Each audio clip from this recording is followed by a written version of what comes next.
Mayong hapon mga kapuso, ako si Gertrude Charlotan. Pila ka mga ukon biyahero sa Iloilo City naghingagaw sa pagpauli sa ilatag sa kaprobinsya pila ka oras antes ang Pasko. Samtang pila naman ka pumuluyo naghingagaw nga mamakal sang pang Noche Buena kag pangregalo. Si Zen Kilantang Sasa nakatutok live sa bus terminal sa Haro, Iloilo City. Zen, kamusta dira?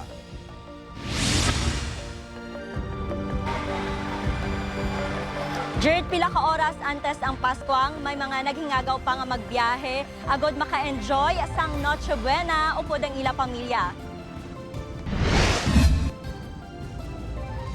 Temprano pa kainas ang aga sa downtown area, mabatyagan na ang Christmas rush bangod may mga naghingagaw pa nga magpamakal sang inogregalo, kag pang Noche Buena sang ila pamilya. Bangod naglikaw ang mga inisang kagutok sa trapiko kahapon, subong nga adlaw nagpadulong sa mga shopping center para mag last minute Christmas shopping.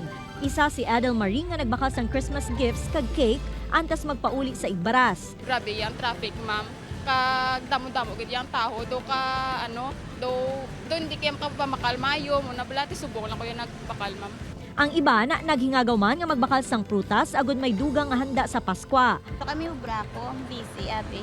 Halos ubusay naman ang baligyaan ng isang lechon sa distrito sang Arevalo. Doble ang ginsaka sa presyo sini. Nagabili 10,000 to 20,000 pesos ang presyo sang lechon, samtang ang lechon belly yara sa 3,500 pesos to 4,000 pesos. Sa mga hindi makasarang sang bilog nga lechon, 800 pesos naman ang kada kilo.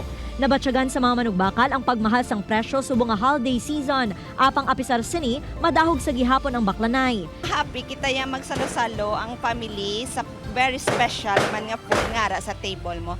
Kagang lechon na biga represent ni siya nga special nga food para sa aton nga Pinoy. Diri naman sa Mohon Terminal, normal ang biyahe sa mga bus unit padulong sa Southern Iloilo kag Antique. Kada napulo ka minuto nagahalin na ang bus bisan hindi mapuno bangod madamo pa sa mga pasahero nga gina-pick up sa dalan. Ang pamilya ni Manang Emily nalagyo sa Mount Canlaon kag maselebrar sang Pasko sa pamilya sang iyabana sa Antique. Bakasyon sa ila ho, wala pa kami kakanto, taga-dira gid siya sa Kulase.